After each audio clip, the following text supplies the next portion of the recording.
अस्सलामुअलैकुम। लेक्चर 15 कैफ 1 का स्टार्ट हो गया जी, और ईद से पहले ये आखिरी लेक्चर है। तो अल्लाह करे ईद के बाद आने वाले तमाम ख़वातीन व हज़रात यहाँ तक के लेक्चर्स लेकर आएँ। जैसा कि आपके इल्म में है कि हम कल रिवैल्यूएशन स्टार्ट, बल्कि हमने कल रिवैल्यूएशन भी स्टार्ट कर दिए। अब क्या करोगे आज? यश कोई मसला नहीं। मसला कहाँ है? मसला तो हमें जो रोज़ आते हैं, ठीक है। तो हमने यहाँ से बात शुरू की थी। असल में तो हम सीखने निकले थे।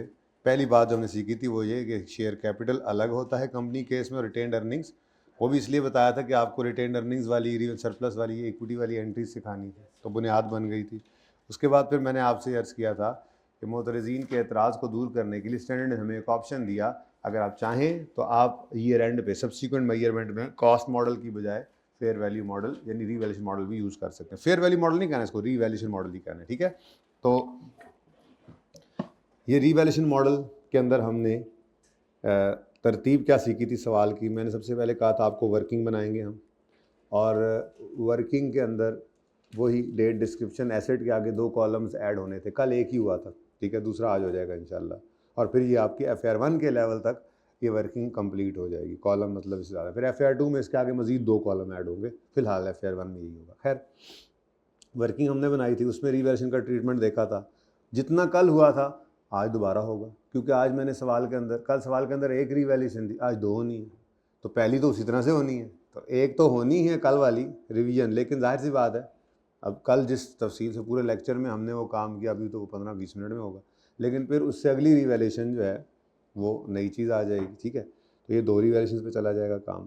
तो बहरहाल वर्किंग में जो ट्रीटमेंट था वही ट्रीटमेंट आज भी वैसे ही करेंगे। फिर उसके बाद हमने जर्नल एंट्रीज़ की थी। जर्नल एंट्रीज़ के अंदर आपको मैंने सिखाया था कि रिवैल्यूएशन के वक्त वर्किंग में क्या करते हैं।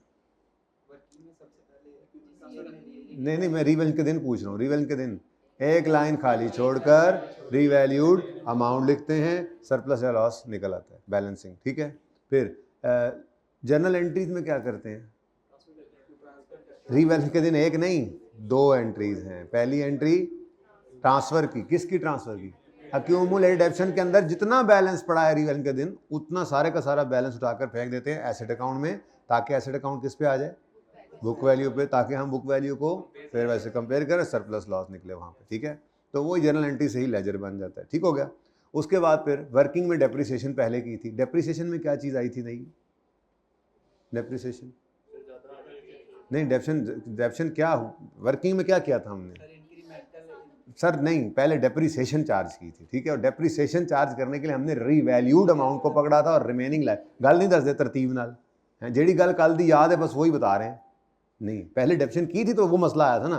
तो डेप्रिसिएशन भी तो नए तरीके से की थी, नया मतलब चेंज हो गया था ना फॉर्मूला। हमने कॉस्ट ओवर लाइफ नहीं किया था भाईजान, हमने रीवैल्यूड अमाउंट को रिमेनिंग लाइफ से डिवाइड किया था। और रिमेनिंग लाइफ किस दिन निकाली थी? हैं, जिस दिन रीवैल्यूएशन हुई थी, ठीक है। अच्छा, फिर डेप्रिसिएशन निकल आई, तो अगला मसला क्या पड़ गया था?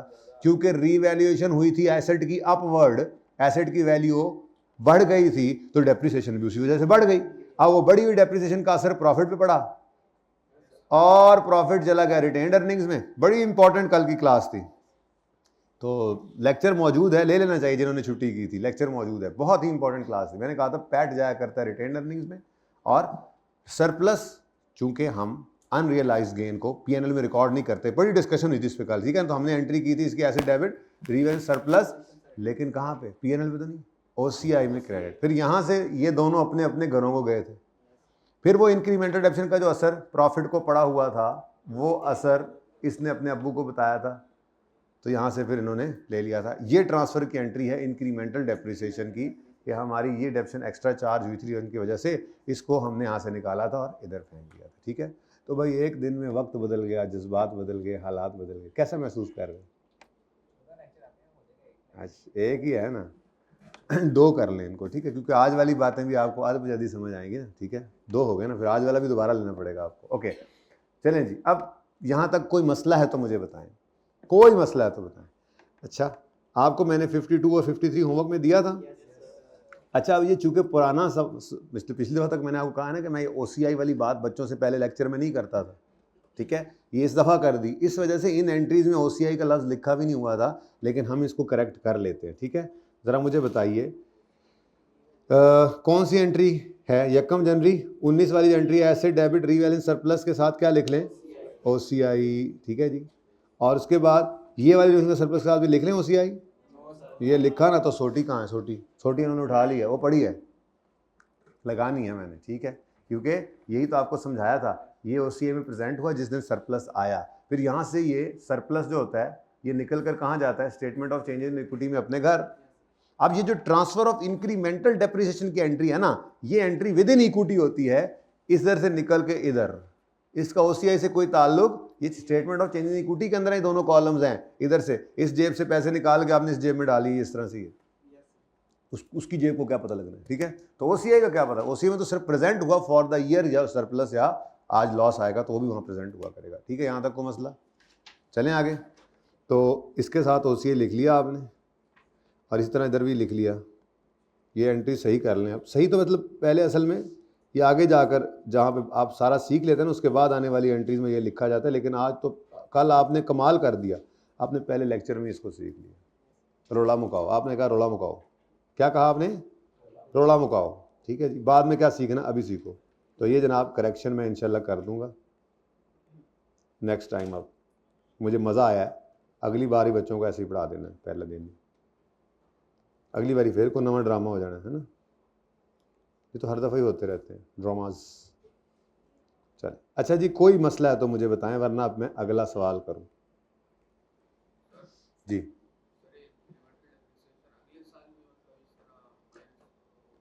जब तक एसेट रहे, जब तक सूरज चांद रहेगा तब तक ये काम रहेगा, जब तक एसेट है। बेसिकली ना, बेसिकली डीप डाउन जाके सोचे ना तो हो क्या रहा है, हम कह रहे हैं जी 900 का एसेट जैसे जैसे जैसे जैसे ख़त्म होगा, इसका रिलेटेड सरप्लस भी वैसे वैसे वैसे वैसे ख़त्म होगा।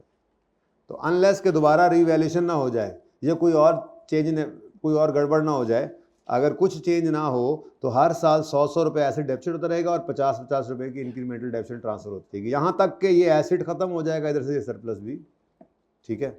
इसके ऊपर और भी 2-3 लॉजिकल बातें हैं, लेकिन फिलहाल ना वो इतनी मज़े की नहीं है। ये सबसे मजबूत, सबसे कॉन्सेप्चुअल ज़बरदस्त बात है जो मैंने आपको ये सिखाई थी। असल बात भी यही है, ठीक है, कि PNL में आपने गेन ऑन, ये रीवैल्यूएशन गेन यानी सरप्लस PNL के अंदर रिकॉर्ड नहीं किया था। ये क्या था? Inside PNL। ये क्या था जी? इनसाइड प्रॉफिट एंड लॉस, ठीक है। और ये OCI वाला इसको क्या कहते होते हैं जी? आउटसाइड प्रॉफिट एंड लॉस, ठीक है। तो कभी कभार ऐसा होता है बंदा एक छुट्टी करता है और अखीर हो जाती है। वैसे आज क्या इरादा किया, सही से बताओ, पूरे सेशन में दोबारा छुट्टी करोगे? बोलो। तुम्हें देख देख के मुझे दुख हो रहा है, दुख हो रहा है मुझे। क्यों? क्योंकि एक रेगुलर आने वाला बच्चा और उस दिन छुट्टी कर गया जिस दिन बिल्कुल नहीं करनी थी छुट्टी। लेकिन कोई बात नहीं, जो इसने इरादा कर लिया ना, अब दुनिया इधर से उधर हो जाएगी, पूरे सेशन में छुट्टी नहीं करेगा इंशाल्लाह, देख लेना, मार्क माई वर्ड्स। हूँ इज्जत रख लें मुंडिया। अच्छा, शौकी में मार बैठा। अच्छा जी, तो मैंने क्या कहा था जी, आपने रीवैल्यूएशन सरप्लस को, क्योंकि ये अनरियलाइज्ड गेन था, आपने PNL के अंदर रिकॉर्ड नहीं, आउटसाइड PNL रिकॉर्ड किया था, तो इसकी वजह से ही तो डेप्रीसिएशन 1.3 से बढ़ गई।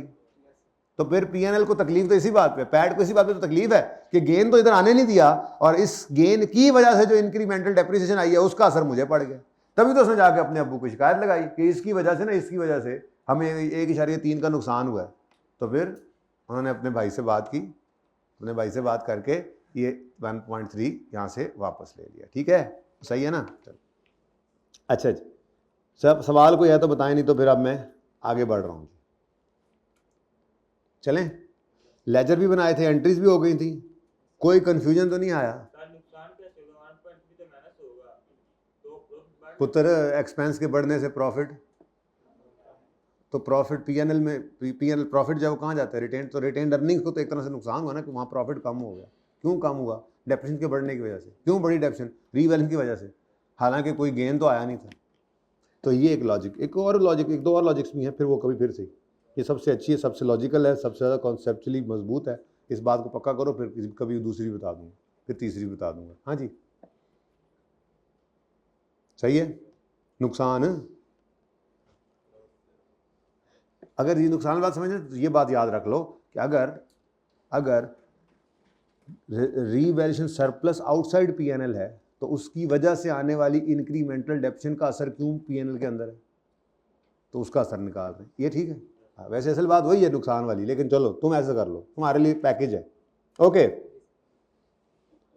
लो जी, सवाल नंबर आता है 54, और फिर आपको पता है 55, 56, 57, 58, पता नहीं कौन कौन से, ये कौन होमवर्क में देने पड़ेंगे आपको।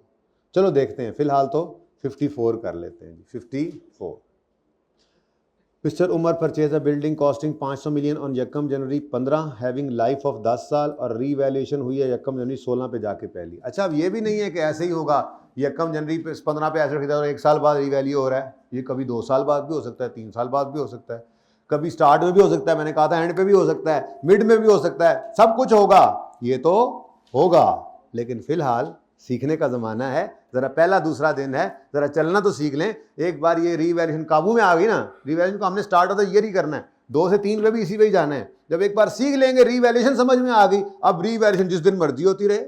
आप गौर करेंगे कि असूल हमारा यही रहना है जो हमने 2 बातें की वर्किंग के लिए। वर्किंग में एक लाइन रीवैल्यूएशन के दिन, एक लाइन छोड़ के रीवैल्यूड अमाउंट लिख के सरप्लस लॉस रिकॉर्ड कर लेते हैं, लिख लेते हैं, ठीक है। जर्नल एंट्रीज के लिए रीवैल्यूएशन के दिन खड़े होकर 2 जर्नल एंट्रीज करते हैं। अब ये रीवैल्यूएशन का दिन जिधर मर्जी जाएगा, हम हमारे असूल यही रहेंगे, इसलिए रिलैक्स होकर इसको सीखें। रीवैल्यूएशन यही है जो आज 2, और माजरत के साथ ईद की छुट्टियां आ गई हैं, तो ईद से वापस आकर जो जुमा होगा पहले ही दिन मैं 3 रीवैल्यूएशन वाला सवाल करवाऊंगा, जिसके अंदर फिर ये सारी कहानी खत्म हो जाएगी, फिर ये कॉन्सेप्चुअली ये ओवर, फिर उसके बाद प्रैक्टिस है, फिर यही ईयर एंड पे जाएगा सवाल, फिर यही मिड में भी आएगा, फिर रीवैल्यूड एसेट को बेचा जाएगा, डिस्पोजल आएगा इसका, फिर हम नोट की तरफ चले जाएंगे और यही वाला काम नोट के अंदर आ रहा होगा, और नोट में बाकी सब कुछ भी आ रहा होगा, addition, disposal, exchange, change in estimate, revaluation, proper सवाल बन जाएगा फिर, ठीक है ना। तो अब जुम्मे वाले दिन ना छुट्टी कर लेना, आज तो करके बैठ गए आप लोग, जो घरों में बैठे उनकी बात कर रहा हूँ।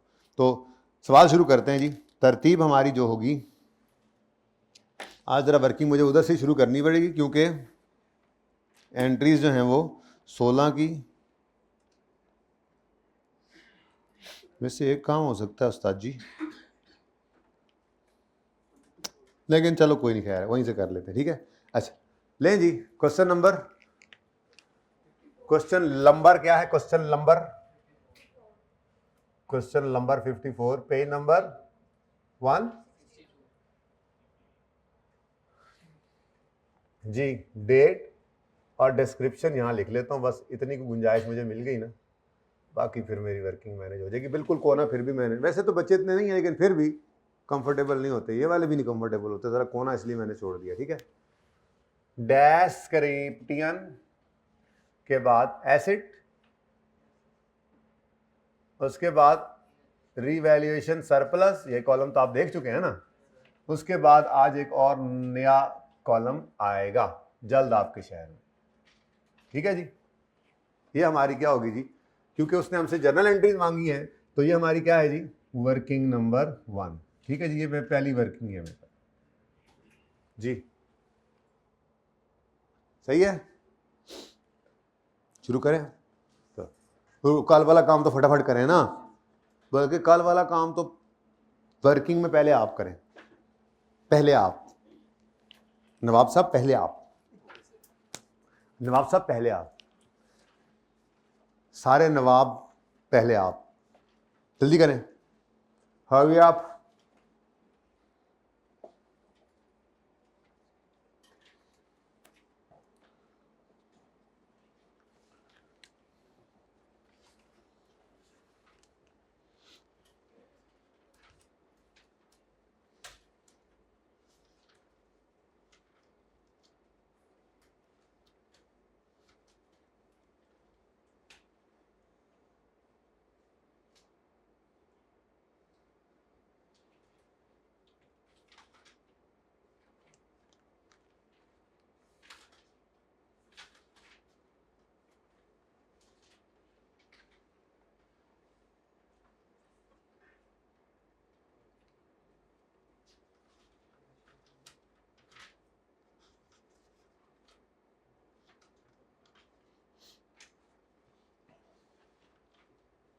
जी हो गया होगा, आसान सा काम था। यकम जनवरी 2015 कॉस्ट क्या है जी? कॉस्ट एसेट की 500, ठीक है जी, 500। फिर डेप्रीसिएशन निकालनी है तो 500 को डिवाइड करेंगे, 10 साल है लाइफ, 10 से आंसर आ जाएगा 50, और बुक वैल्यू 450 नज़र आने लग जाएगी। बुक वैल्यू या कैरिंग अमाउंट जो भी कह लें, 31 दिसंबर 2015।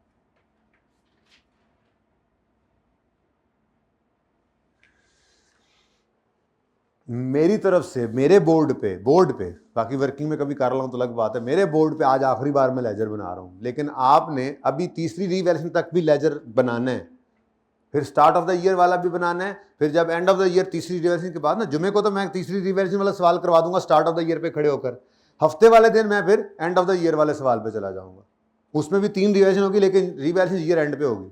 तो फिर ये दोनों सवालों के संडे को आपके पास टाइम होगा, दोनों सवालों के आपने लेजर बनाने होंगे। जब तक मैंने मना नहीं करना, आपने लेजर से नहीं रुकना, क्योंकि इन्हीं लेजर्स को स्टेटमेंट फॉर्म में कन्वर्ट करना है नोट। तो जितना ये लेजर मजबूत है दिमाग के अंदर आपके, नोट उतना ही आपके लिए हलवा है, हलवा। गॉट इट कि नॉट इट? Got it. चलें जी, तो फिर अगला काम क्या करेंगे जी? For the year ended 31 December 2015 journal entries करेंगे। तो 1 जनवरी 15 पर एसेट डेबिट कैश क्रेडिट कितने से जी? 500 से, ओके। और उसके बाद डेप्रीसिएशन एक्सपेंस डेबिट और अक्यूमुलेटेड डेप्रीसिएशन क्रेडिट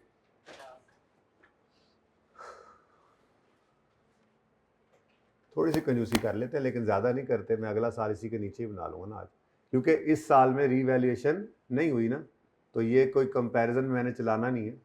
बाकी अगले दोनों साल में चूँकि रीवैल्यूएशन है, तो मेरा दिल है कि वो दोनों साल आमने सामने एंट्रीज हों, 16 की एंट्री फिर 17 की एंट्री, ज़रा मैं ये चाह रहा हूँ, ठीक है। यहाँ तक कोई मसला है तो बता दें। कोई मसला है आप लोगों को? कोई मसला है? कोई मसला है आप लोगों को? हैं? बोलो। नहीं है? अच्छा चलो, बहुत अच्छी बात है। फिर तो एसेट का अकाउंट बना लेते हैं फिर साथ ही जी। नरेशन जब तक कहे ना मत लिखना, नहीं कहता वैसे, लिखनी है, लाजमी लिखनी है। सॉरी मैं उलट बोल रहा हूँ, लाजमी लिखनी है। किसने पूछा? हाँ, लेकिन सवालों में ना मैं ये कह रहा हूँ कि आजकल वो लिख देता है। जितनी आप रिक्वायरमेंट देखो ना आजकल IQ के सवालों में, वो बाकायदा लिखता है नरेशन इज़ नॉट रिक्वायर्ड। तो नरेशन लिखने की ज़रूरत, अगर वो नरेशन ना बोले तो लिख देना। वैसे वो तकरीबन अब हर सवाल जब कभी पूछता है तो हर दफ़ा रिक्वायरमेंट में बोल देता है कि नरेशन आर नॉट रिक्वायर्ड, ठीक है। और एक आध दफ़ा तो मैंने ऐसा भी देखा है कि वो ये कहता है नरेशन इज़ रिक्वायर्ड, खुद ही कह देता है। वैसे आप खामोशी केस में लिखेंगे, लेकिन वो खामोश रहता नहीं है, बोल देता है। और बोलता भी ज़्यादातर यही है, नरेशन मत लिखो, बट आपने लिख दिया। नरेशन कुछ है ही नहीं। अगर आपको जर्नल एंट्री आती है तो उसका नरेशन जो आपने किया है उसको सादा अल्फाज में बताना कौन सा मुश्किल काम है, ठीक है। तो बहरहाल एसेट परचेज डेप्रिसिएशन रिकॉर्डेड, को मसला? ओके, नेक्स्ट है जी, फॉर द ईयर एंडेड 31 दिसंबर 16 हम यहाँ पे करेंगे इंशाल्लाह, ठीक है ना जी।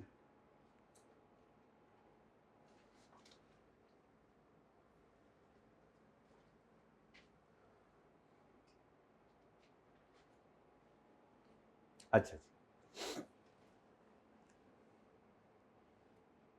हो ही जाएगा। हाँ जी, मैं क्या कर रहा था, अच्छा भला एसेट अकाउंट को कॉस्ट लिखूं या रीवैल्यूड अमाउंट लिखूं?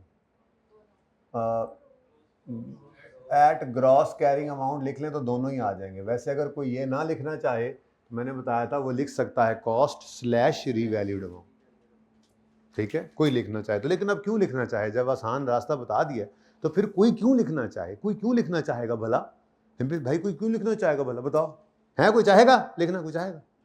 ये इसका दिल कर रहा था, मैंने इसीलिए इससे पूछा है। पूछ लो इससे बेशक, है ना। तुम्हारा दिल कर रहा था ना कि कॉस्ट स्लैश रीवैल्यूड अमाउंट लिख लूँ? नहीं कर रहा, मान जाओ। ऐसे बेशक तुम कहते रहो, मैंने नहीं मानना। 1 जनवरी 2015 पर एसेट डेबिट कैश क्रेडिट 500,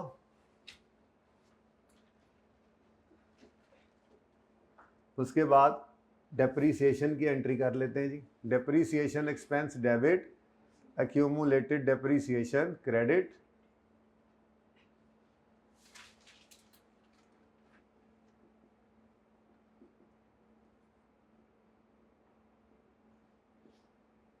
कितने से जी? 50। साल तो खत्म हो गया। तो 31 दिसंबर 2015 पर मेरी तरफ से ये आखिरी बार लेजर्स हैं बस, क्लास के अंदर बोर्ड पे बस। बाकी फिर इंशाल्लाह आपको होमवर्क दूंगा तो सोल्यूशन भी दे सकता हूँ, मैं वन नोट पे बना के भी ला सकता हूँ आपके लिए, ठीक है। इंपॉर्टेंट बहुत है, कुछ चीज़ें सीखनी है, समझनी है, पक्की करनी है। लेजर सब मांगता नहीं है, लेकिन बेटा लेजर ही नोट है ही लेजर, तो इसलिए अगर लेजर आपका पक्का नहीं है तो मतलब फिर आपने वहाँ जाके परेशान होना है और सेशन के एंड तक परेशान रहना है, फिर कहीं जाके गुजारा होना है। तो आप डे 1 से ही पक्के हो जाएं, गुजारे पे चलने वाले थोड़े ही हैं आप लोग। हाँ जी, ओके। अब अभी भी कल वाला काम ही चल रहा है, ठीक है। तो अगला साल भी आपने वर्किंग में कर लिया होगा, क्या ख्याल है? कर लिया है? देखो भाई, 1 जनवरी 16 पर एसेट रीवैल्यू हो रहा है। अब ये ऐसे थोड़े ही होते हैं सवाल, ये तो मैंने हाथ से लिखा है सवाल, मतलब ऐसे बच्चों को लिखवाया और फिर अगली बार वो डाल गए, फिर उसके बाद क्लास के अंदर बेटा ज़रा लिखो सवाल, ये वो सवाल होते हैं। तो यूँ बोला जाता है अच्छा भाई रीवैल्यूएशन लिखो कब कब हुई, तो इसलिए इस तरह के सवाल होते हैं, वरना प्रॉपर सवाल में लिखा होता है कंपनी जो है वो फलां मॉडल यूज़ करती है और रीवैल्यूएशंस की जो हुई हैं हर साल के स्टार्ट में उनकी डिटेल ये इस तरह से फलां बंदे ने रीवैल्यू किया है, बड़ी कहानी होती है। ये वाला मेथड यूज़ करेंगे ना, मेथड भी लिखा होता है जो हम यूज़ कर रहे हैं ना, जिसका कल मैंने आपको नाम बताया था एलिमिनेशन मेथड, तो हम कह रहे थे आसानी के लिए ये भी यूज़ किया जाता है, लेकिन सही इसका असल नाम जो स्टैंडर्ड में लिखा हो क्या है, नेट रिप्लेसमेंट मेथड। ऐसे वो लिखा होता है कि ये मेथड भी यूज होता है, ऐसे थोड़े सवाल होते हैं, लेकिन सवाल यही होते हैं। तो इसलिए सीखने के लिए छोटे छोटे सवाल हैं, इसमें ज़्यादा डिटेल में नहीं जाना। सर रीवैल्यूएशन लिखा हो, ये कहाँ लिखा हो रीवैल्यूएशन हो रही है? वो हो रही है ना, रीवैल्यूएशन डिटेल्स, ठीक है। मॉडल कहाँ लिखा है सर रीवैल्यूएशन का यूज़ करते हो? भाई कह रहा हूँ ना, मैं कह रहा हूँ, सवाल है, ठीक है, प्रैक्टिस क्वेश्चन है छोटे छोटे। ओके, पास पेपर पे अभी नहीं गए, पास पेपर का कुछ सवाल दिखाता हूँ आपको। ये भी एक क्वेश्चन बैंक का सवाल है, जैसे ये भी आई कैप के सवालों में से सवाल है। ये देखो, ये वो आपने जो क्वेश्चन नंबर 8 किया था ना गालिबन, हाँ, जो क्वेश्चन 8 का पार्ट बी किया था, एक्सचेंज की 3 ट्रांजैक्शंस, उनमें जो पार्ट ए था ना वो असल में ये था। तो ये अब यहाँ पे पड़ा रहेगा, तो ये यहाँ वो वहाँ पे भी है, मतलब मिलता जुलता है। अब ये देखो, following from pertains to buildings acquired by SKL on 1 July for 360 building being depreciated on straight line over 10 years. SQL uses revaluation model for building. It accounts for revaluation and net replacement. The detail of revaluation are carried by there is no change. The maximum possible amount from surplus to retained earnings. ये होता है सवाल, तो ऐसे ही होता है सवाल। Okay, हाँ, ऐसे नहीं होता है, ये तो सिर्फ आपको सिखाया जा रहा है। तो इसलिए जो बातें आपको जरूरत है मैं खुद जुबानी बता देता हूँ, मैं मुंह सुनेया दे देना, ठीक है ना जी। मैंने कहा ये ना पकड़ लें, ये कैसा सवाल है, यही तो असल सवाल है, यही तो आपको काबिल करेंगे इसके कि आप बड़े बड़े सवाल करें। तो इसलिए पैटी चीज़ों में ना जाओ, फिलहाल कैलकुलेशन सीख लो। ओके, आर्ट सीख लो, साइंस भी बता दूंगा फिर जी। तो 1 जनवरी 16 पर क्या हो रहा है? एसिड रीवैल्यू हो रहा है। तो भाई रीवैल्यूएशन के दिन वर्किंग में क्या करेंगे? एक लाइन खाली छोड़ देंगे। 1 जनवरी 16 पे एक लाइन खाली छोड़कर क्या लिखेंगे? Revalued amount.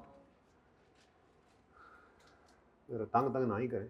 1 जनवरी 16 पर एक लाइन खाली छोड़कर रीवैल्यूड अमाउंट लिख दी हमने जी। कितनी है जी रीवैल्यूड अमाउंट? सवाल बताएगा, हम थोड़ा पर्चे में से उठ के चले जाएंगे बाजार। तो 900 मिलियन, ठीक है। तो 900 मिलियन 900 मिलियन शिलियन छोड़ो 900। अब बताओ जी, 450 से एसेट बढ़कर 900 पे चला गया, तो ये क्या आ गया हमें? Revaluation surplus. अब भाई ये मेरी वर्किंग है, अभी कल को मैं आरएस लिखना शुरू कर दूंगा, ठीक है। अच्छा, अब ये सरप्लस आया है, इस सरप्लस ने आगे भी शो होना है ना अपने कॉलम में, तो ये सरप्लस के कॉलम में नजर आएगा और ये ही 450, ठीक है।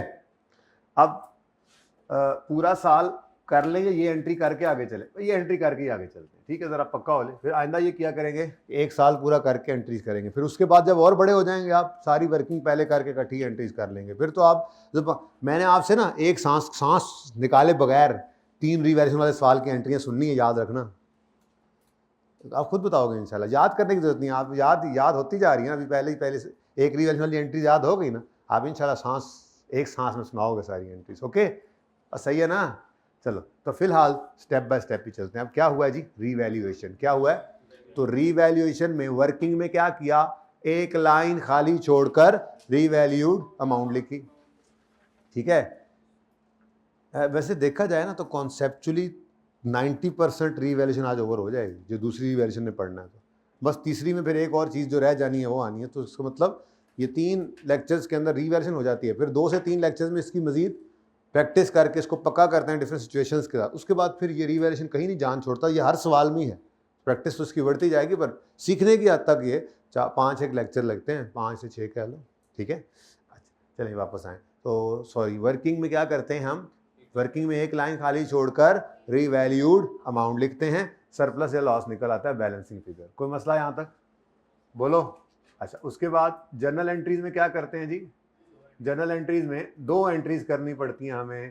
पहली, एसेट को बुक वैल्यू पे लाने के लिए ट्रांसफर करते हैं अक्यूमुलेटेड डेप्रिसिएशन का जितना भी बैलेंस पड़ा है, वो रीवैल्यूएशन के दिन तक जितना बैलेंस पड़ा होता है वो एलिमिनेट कर देते हैं, उसका कमा कर देते हैं, उसको एसेट अकाउंट में फेंक देते हैं, ताकि एसेट अकाउंट किस पे आए। अब कोई जो एसेट अकाउंट को देख रहा है ना, चातिया मार रहा है, प्लीज उधर ना देखें, वहां से देख के तो बहुत आसानी से पता लग जाता है। आज एक स्टेप आगे हैं, आज जर्नल एंट्री से देखेंगे, और कल इंशाल्लाह यानी कि ईद के अगले दिन जुमे को, जो ईद के बाद जुमे हम मिलेंगे, उसमें फिर हम इसको भी नहीं देखेंगे, एंट्रीज को भी नहीं देखेंगे, बल्कि हम वर्किंग से डायरेक्ट एक्यूमुलेशन सीखना जो है वो सीखेंगे। क्योंकि हमें इस वर्किंग के बाद डायरेक्ट किसी 1 साल की एंट्री भी करनी पड़ सकती है, हमें इस वर्किंग के बाद डायरेक्ट नोट बनाना पड़ सकता है। तो हम ये सारी मोहताजियाँ छोड़ के चलेंगे, फिलहाल स्टेप बाय स्टेप हम पीछे आ रहे हैं। ठीक है, तो कल मैंने आपको लेजर से दिखाया था अक्यूमुलेटेड डेप्रिसिएशन का बैलेंस। ठीक है, आप आज भी आपको नजर आ रहा है, तो मेरा दिल है आज ना देखो, आज जर्नल एंट्रीज से देखो। ठीक है, अब जर्नल एंट्रीज में आप आए, जर्नल एंट्रीज में आपने आकर देखा ये पड़ा है, क्रेडिट हुआ, अक्यूमुलेटेड डेप्रिसिएशन का बैलेंस क्रेडिट हुआ, इसके बाद इसके अलावा मजीद क्रेडिट हुआ है नहीं। अच्छा, कोई डेबिट हुआ हो, इसका मतलब अक्यूमुलेटेड डेप्रिसिएशन अकाउंट के अंदर कितना बैलेंस पड़ा है।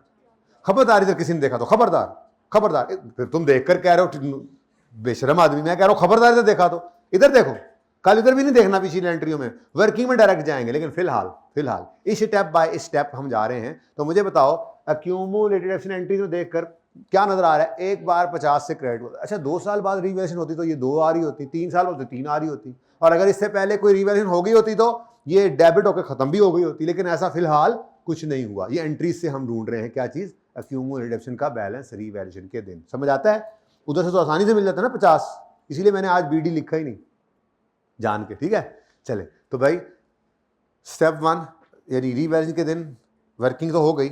एंट्रीज में क्या करना है, 2 एंट्रीज। जैसे पहली एंट्री क्या है, ट्रांसफर की एंट्री क्या है, बोलो एंट्री बोलो, accumulated depreciation debit asset credit. अब ये जितना बैलेंस पड़ा है एक्यूमुलेशन अकाउंट के अंदर वो सारा उठाकर हमने ट्रांसफर करना है।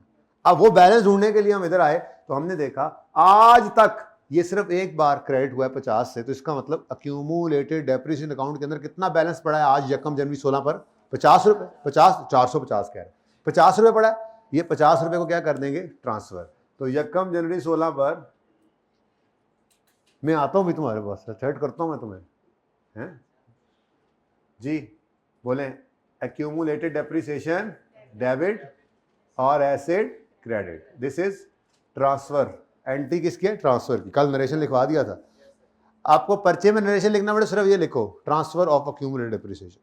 आपके नोट्स के लिए मैंने पूरी कहानी लिखवाई थी, transfer of accumulated depreciation account balance to asset account to bring asset account at its book value. ठीक है, और उससे अगली बात भी आपको पता है, ताकि आप रीवैल्यूड अमाउंट और बुक वैल्यू को कंपेयर करके सरप्लस लॉस पे निकाल सकें। ठीक है, खैर चलें छोड़े। तो अक्यूमुलेटेड डेप्रिसिएशन डेबिट और एसेट क्रेडिट, ये हो गई जनाब ट्रांसफर की एंट्री। और उसके बाद क्या करेंगे जी, सरप्लस या लॉस जो आया उसकी रिकॉर्डिंग।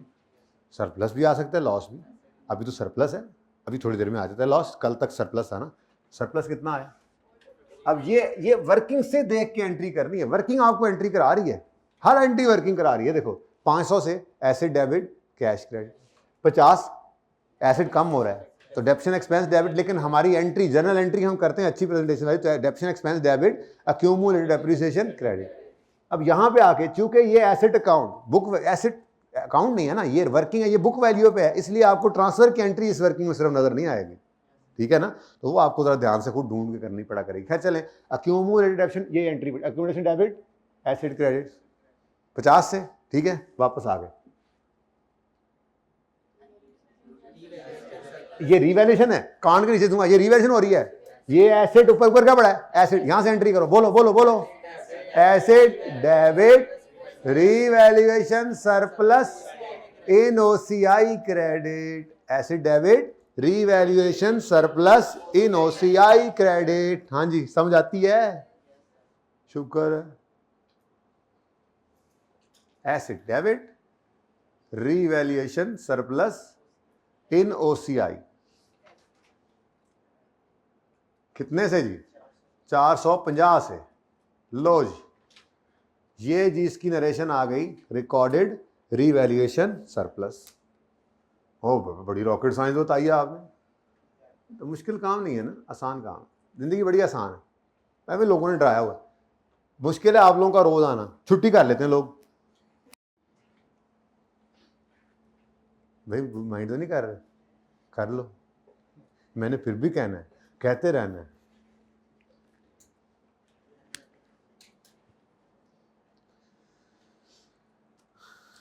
असल में तो कहना धी नू सुनाना नौ नू है, वो जो घर बैठे हैं ना, मैं उनको सुना रहा हूँ कि तुम लोगों ने क्या कर दिया। एक वाले का इतना नुकसान हो गया है तो 15 वाले का, जिन्होंने पढ़ लिया चलो उन्होंने तो पढ़ लिया, और जिन्होंने पढ़ा नहीं होगा तबाह दे। पठान अगर पढ़ के नहीं आएंगे तो पठान तबाह दे। क्या समझ आनी आगे, कुछ समझ नहीं आनी, ठीक है। तबाह दे तो पश्तो में कहते हैं ना, ठीक है, इसलिए एक्सक्यूज। रिवैल्यूएशन तो 2016 में हो रही है, लेकिन 2015 में भी उसको ट्रांसफर करेंगे एक्यूमुलेटेड डेप्रिसिएशन को। हमने 2015 में ट्रांसफर नहीं किया। लेट्स कम एंड सी। सबसे पहले हम 1 जनवरी 16 पर ओपनिंग निकालेंगे। ये कल किया था मैंने, तो मैंने एंट्री डायरेक्ट कराई है, डायरेक्ट 500, 1 जनवरी 16 50। और बाय द वे 15 तो एंड हो गई, तो फॉर द ईयर 16 में एंट्री शुरू हो गई। अब यहाँ पे आके आप पहले दिन खड़े होकर, ये 16 के साल में पहले दिन खड़े होकर ये एंट्री पास करते हैं, accumulated depreciation debit asset credit. ये मैंने कल कर के दिखाया था, कर के, ओके, अक्यूमुलेटेड डेप्रिसिएशन और यहाँ पर एसेट। तो ये ट्रांसफर की एंट्री आपको कल सिखाई थी मैंने। तो घर पे लेजर बनाने थे ना, घर पे लेजर बनाने थे, सिर्फ एंट्रीज करके आ गए ना। कहा था कि लेजर बनाओ, बल्कि मैंने तो ये कहा हुआ है, जब तक उस्ताद को पता है ना कि कब कोई चीज़ रुकवानी है, मैंने नहीं बनवाने लेजर, मुझे कोई शौक है, मुझे को आप लोगों को मैंने को मतलब मजदूर बनाना है यहाँ पे, लेकिन सीखने के लिए कुछ काम करने पड़ते हैं। तो उस्ताद को पता होता है कि कब कोई चीज़ रोकनी है, कब कोई चीज़ जारी रखनी है, ठीक है। खुद से नहीं टार्जन बनना, आइंदा के लिए सबक है, ओके, ठीक है। लेजर बनाओ, जब तक मैं मना नहीं करूँगा आपने लेजर बनाने हैं, ओके। बड़े से बड़ा तो मेरे से मतलब मैं सबसे नालायक खुद को समझता हूँ, तो जब मैं जैसे जिस लेवल पे पहुँच के मैं समझता हूँ ना कि अब सही है, तो मतलब वो फिर सही होता है, ठीक है। लेकिन जो ऊपर वाले लेवल फिर रहे होते हैं ना, लायक बच्चे, वो प्लीज़ थोड़ा सा नीचे आ जाए, हमारे साथ चले, जो कहा जाए वो करें, ओके, उनसे रिक्वेस्ट है। बाकी मेरे वर्ग यहाँ पे करना ही है बेचारे ने। अब accumulation debit asset credit transfer हो गया। अब अगली एंट्री भी फूटो asset debit revaluation surplus in OCI credit. OCI वाला कितने बनाइए, sorry asset debit revaluation surplus in OCI credit. अब ये एंट्री भी करनी है, अच्छा 1 साल आगे भी चलाना है, इलेक्शन आ जाएगी। यहाँ पे कोशिश करता हूँ शायद बन जाए, वैसे तो इधर भी बना सकते हैं, नहीं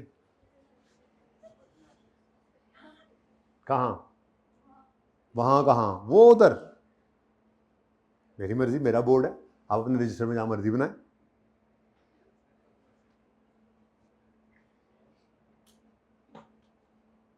लो जी, asset debit revaluation surplus in OCI credit. अच्छा, वहां पे क्रेडिट होकर फिर वहां से इधर प्रेजेंट होता है, वहां मतलब वहां प्रेजेंट होकर यहाँ पे आ जाता है, ठीक है। ये असल में, लेकिन बोल दिया करो डायरेक्ट एंट्री बेशक, ठीक है। Asset debit revaluation surplus, OCI से होता हुआ इधर क्रेडिट। ठीक है, तो ये यकम जनवरी 2016 ये जनाब ऐसे। हाँ जी सही है। नेक्स्ट अब क्या करें, अब क्या करेंगे, डेप्रिसिएशन। तो पहले मैं लिखूंगा डेट। मना क्यों नहीं करते हो, मना क्यों नहीं करते हो, क्या कर रहे हो तुम लोग आज, फिर सोए हुए हो। मैंने बोला हुआ है डेट पहले नहीं लिखनी वरना गलती कर जाओगे। अच्छा गलती यकीन है नहीं करोगे फिर भी डेट पहले नहीं लिखनी, ठीक है ना। ओके, तो डेप्रिसिएशन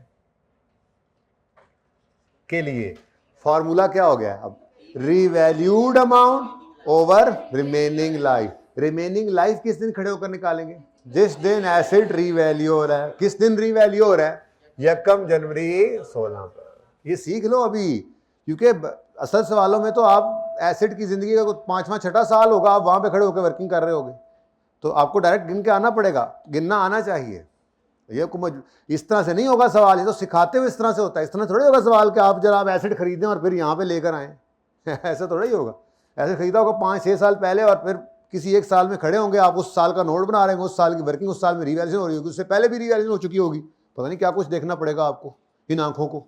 ठीक है, तो अभी तो बुनियाद बन रही है। ठीक है, तो इसलिए जो सिखाया जा रहा है वो बड़े ध्यान से सीखते जाइए साथ साथ। ठीक है जी, तो डेप्रिसिएशन निकालनी है तो क्या करेंगे जी, रीवैल्यूड अमाउंट डिवाइड करेंगे इसको रिमेनिंग लाइफ से, और रिमेनिंग लाइफ किस दिन निकालेंगे, रीवैल्यूएशन के दिन। अब आए इधर, यहाँ पे आके आप खड़े हो गए, यकम जनवरी 15 को अगर एक एसेट खरीदा था तो यकम जनवरी 16 तक कितना चल गया, 1 साल। इसकी लाइफ इस दिन कितनी थी, 10। 1 साल चल गया तो कितनी रहेगी, 9, पंजाबी वाली 9।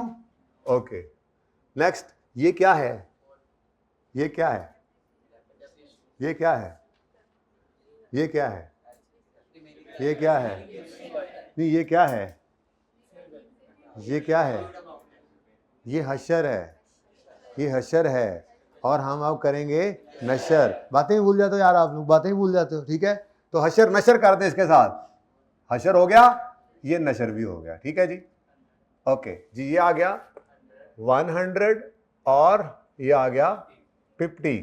अच्छा अब देखो ना, खुद गौर करो, रीवैल्यूएशन नहीं होती थी तो आम हालात में कितनी डेप्रिसिएशन आया करती थी, 50। रीवैल्यूएशन हुई अपवर्ड, जिस वजह से अब डेप्रिसिएशन कितनी आ गई है इस दफा, 100। तो कितनी इंक्रीमेंटल आई, लेकिन हमने ऐसे क्यों सोचना, हमारा तो काम चल रहा है, अब तो चलने दो बस। ठीक है, पहली बार सिखा दिया था, अब ऐसे नहीं सोचा करना, बस डायरेक्ट निकल आया, ये काम हो गया बस, अब चलो आगे। ठीक है, तो यहाँ पे क्या बच गया 800 और यहाँ पे क्या बच गया 400। अब ये इसी तरह से भाई ने सवाल किया ना जी, इसी तरह से बेटा जी ये चलता जाएगा। अगर मजीद कभी कुछ ना हो तो अगले 9 साल में ये 800 100 रुपए करके, ये 900 था ना, ये 100 रुपए करके, अब 800 हुआ है देखो, अब 100 निकला तो 800, फिर 100, 700, फिर 600, यहाँ तक के 9 साल पूरे होंगे तो यहाँ पे ये सिफर हो जाएगा, और ये 50-50 करके 9 साल में ये भी सिफर हो जाएगा। जब तक मजीद कोई चेंज नहीं आ जाए तब तक ये इसी तरतीब पे, स्ट्रेट लाइन मेथड जो है सेम यही पैटर्न फॉलो होता जाएगा और ये चलते चले जाएंगे। खैर चले, छोड़ें आप इस बात को, मिट्टी पाओ, डेप्रिसिएशन की एंट्री कराओ। 31 दिसंबर 16, भाई नवी चीज़ा सीख रहे हो, पुरानी ना भूल जाना। डेप्रिसिएशन की एंट्री तो याद है ना, हाँ नई चीज़ कल सीखे, ये नो डेप्रिसिएशन की एंट्री भूल जाएं।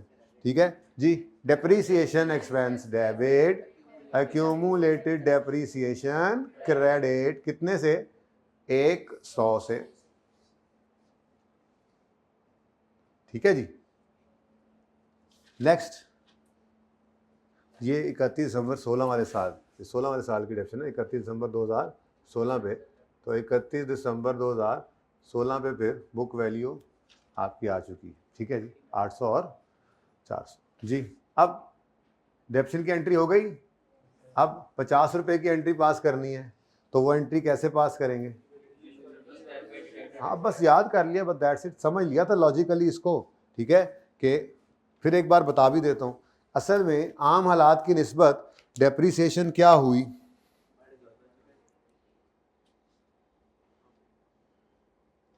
अच्छा पता नहीं प्रॉफिट कितना होगा, अभी मैं तो एग्जांपल यही बना लेते हैं ना, बार बार यही बनाते रहते हैं।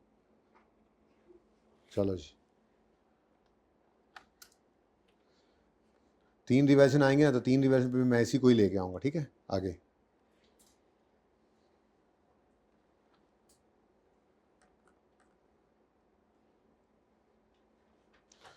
अच्छा बच्चों, अब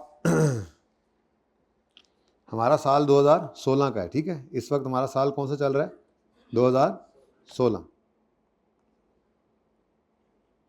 31 दिसंबर 2016।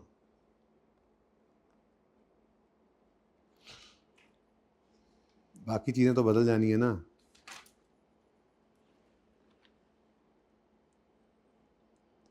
ये सवाल के अंदर ना, वैसे मेरी एग्जांपल जो है वैसे डाटा ऐसे उठा लिया, ठीक है। ओके, हमारे साथ पता नहीं कितना प्रॉफिट होगा, पता नहीं ये कितना लेनी है मैंने, 500 ले लो, यहाँ पे चेंज कर लो, कुछ भी कर लो, ठीक है। अच्छा, अब 1 जनवरी 16 पे हमने क्या किया, एसिड पहले ट्रांसफर किया, एक्यूमुलेशन डेबिट एसिड क्रेडिट, और फिर acid debit revaluation surplus in OCI credit. कितने से जी? 450 से 400। यहाँ पे ऐसे कुछ कर लो, ऐसे डिफरेंट कर लो, तुझे कहोगे है ना, वैसे फ़र्क कोई नहीं पड़ता, लेकिन चलो ऐसे जैसे 1200 मिसाल के तौर पे था, ठीक है।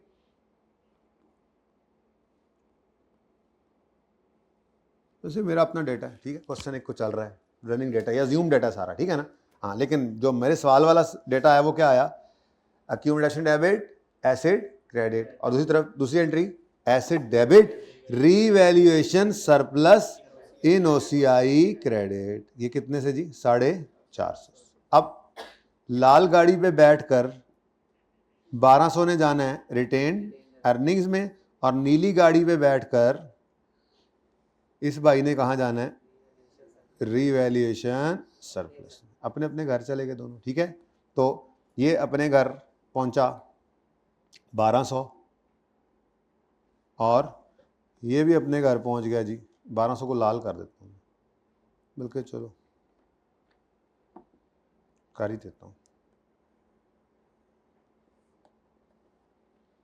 जी। 1200 ये लाल फिगर ये जाया करती है रिटेन्ड अर्निंग्स में, और नीली फिगर कहाँ जाती है? नीली गाड़ी में बैठकर, नीली बत्ती वाली गाड़ी में बैठकर अपने घर रिवैल्यूएशन सरप्लस में, ठीक है। तो ये 1200 इधर पहुंचा, ठीक है जी, और 450 रुपया इधर पहुंच गया। अब गौर फरमाएं, तो ये जो 450 इधर आपने डाला, इस वजह से एसेट अपवर्ड चला गया, और अपवर्ड जाने की वजह से एसेट की डेप्रीसिएशन जो इस साल यहाँ पर चार्ज हुई है, वो डेप्रीसिएशन क्या चार्ज हुई है यहाँ पे, कहीं पे जहाँ पे भी हुई होगी डेप्रीसिएशन, वो 100 हुई है। अब नॉर्मल हालात में, आम हालात में रीवैल्यूएशन ना होती तो डेप्रीसिएशन होती 50 रुपये। अब आम हालात की निस्बत डेप्रीसिएशन कितनी ज़्यादा हो गई, अब इससे एतराज़ होगा आपके रिटेन्ड अर्निंग्स को, ठीक है जी। कि आपने, आपके बच्चे ने आपकी वजह से रिटेन्ड अर्निंग्स कहेगा आपकी वजह से, क्योंकि ये वहीं पे गया हुआ है ना। देखो, ये वही वाली बात आ गई कि आपने सरप्लस को आउटसाइड पीएनएल रखा हुआ है, जबकि उसकी वजह से आने वाला डेप्रीसिएशन का इम्पैक्ट वो इनसाइड पीएनएल पड़ा हुआ है। तो फिर जितना इम्पैक्ट डेप्रीसिएशन का रीवैल्यूएशन की वजह से आया है, वो हम जाके statement of change in equity के अंदर वहाँ से निकाल लेते हैं, उल्टा देते हैं, ठीक है। तो यहाँ पे जाके फिर क्या कहा गया कि भाईजान मेहरबानी करो, को अल्लाह तो डरो, और ए जड़ा है ना दोस्ती का हाथ बढ़ाओ, ठीक है जी, और ट्रांसफ़र कर दो कितना जी? 50 इधर से निकालो और इधर, ठीक है जी। यहाँ से फिर इनकी लड़ाई। तो इस एंट्री के साथ इसीलिए मैंने कहा था ओसीआई नहीं लिखना, क्योंकि ओसीआई कहाँ पड़ा है? ओसीआई ये पड़ा है, उससे सब एक बार प्रेजेंट होकर चला गया ये स्टेटमेंट चेन इक्विटी में। अब अगले साल अगर मिसाल के तौर पे दोबारा रीवैल्यूएशन ना हो ना, तो अगले साल ओसीआई में कख नहीं आएगा, यहाँ पे सिफर होगा। लेकिन अगले साल ट्रांसफर ये 400 पे पहुंच चुका होगा, अगले साल फिर 50 का ट्रांसफर होगा, 350, फिर 50 का ट्रांसफर होगा। अगले 9 साल कभी भी दोबारा रीवैल्यूएशन पे सरप्लस ना आए तो ओसीआई में तो कुछ नजर नहीं आएगा, लेकिन retained earnings statement chain equity के अंदर ये कॉलम मौजूद रहेगा, और हर साल इसमें से 50 करके ट्रांसफर होता रहेगा रिटेन्ड अर्निंग्स में। इसको यूं भी कहते हैं कि चलो छोड़ो, अभी वो दूसरी लॉजिक नहीं, अभी ये पक्की कर लें, ठीक है। रियलाइज गेन बन रहा है, कैसे वो देखेंगे, फिलहाल छोड़े, ठीक है। ये समझ आता है यहां तक को मसला? चले, अब revaluation surplus debit retained earnings credit, ठीक है जी। तो रीवैल्यूएशन सरप्लस डेबिट हो गया, रिटेन्ड अर्निंग क्रेडिट हो गया, कितने से जी? 50 से रीवैल्यूएशन सरप्लस। अब इसके साथ ओसीआई लिखूं मैं? कैसे लिखूं, क्या ओसीआई में ये हो रहा है 50 ट्रांसफर? नहीं हो रहा, तो चेन इक्विटी में हो रहा है, ठीक है। तो reval surplus debit retained earnings credit जी, कितने से? इसकी नरेशन क्या लिखवाई थी? Transfer of incremental depreciation from surplus to retained earnings, ठीक है जी। सुभान अल्लाह, ये तो रीवैल्यूएशन है। एम ही लोग ने डराया सी, है ना, लोग बड़े खराब है, होता खुद से कुछ नहीं, डरा आपको देते।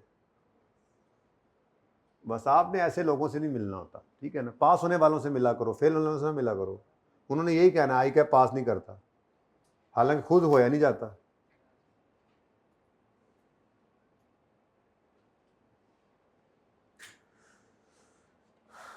ओके नाउ, यहां तक कोई मसला नहीं है तो आगे मैं बढ़ रहा हूं, बल्कि पहले लेजर भी पूरे कर ही लेते हैं। Depreciation expense debit accumulated option credit कितने से? 100 से। उसके बाद revaluation surplus debit retained earnings credit 50 से, ठीक है। ओहो, इधर लिखा ही नहीं आपने, क्या था ये? रीवैल्यूएशन सरप्लस, ठीक है जी। यकम जनवरी 16। अच्छा, अब जी ईयर एंड आ गया, तो 31 दिसंबर 2016 पर एसेट अकाउंट का कैरी डाउन 900। निशानी आपका सवाल सही होने की कि एसेट का लेजर जो है वो क्लोजिंग क्या शो कर रहा है? Latest revalued amount. निशानी आपके सवाल सही होने की। नोट के अंदर भी यही मैंने आपको बताया ना, लेजर स्टेटमेंट फॉर्म में होंगे, तो वहाँ पे लेजर तो हम नहीं बना रहे होंगे, लेकिन सवाल में हम सही चल रहे हैं या नहीं हमारे एसेट का सेक्शन बता देगा जब उसका closing latest revalued amount show करेगा। सही जा रहे हैं? आपको लग रहा है सही नहीं जा रहे? आपका दिल कह रहा है कि हमारा एसेट 800 पे नज़र आए, एसेट 800 पे नहीं नज़र आ रहा, एसेट की बुक वैल्यू 800 है, एसेट 900 पे नज़र आ रहा है, अभी 800 पे बुक वैल्यू जाएगी, ठीक है। तो हमने अगला काम क्या करना है? 31 दिसंबर 2016 पर एक्यूमुलेटेड डेप्रिसिएशन का क्लोजिंग बैलेंस निकालना है। कितना आ गया जी? 100। अब 100 इसलिए कि एक साल की डेप्शन तो ट्रांसफ़र हो गई थी, तो इस साल के पहले दिन की डेप्शन जितनी पड़ी थी वो ट्रांसफ़र हो गई थी, तो फिर एक्यूमुलेशन अकाउंट के अंदर तो सिर्फ इस एक साल की ही डेप्रिसिएशन पड़ी हुई है, ठीक है जी। ओके, अब इन दोनों को नेट करके देख लो, ये 900 और 100 नेट करोगे तो क्या आएगा? 800, जो कि क्या है? Book value. ओके,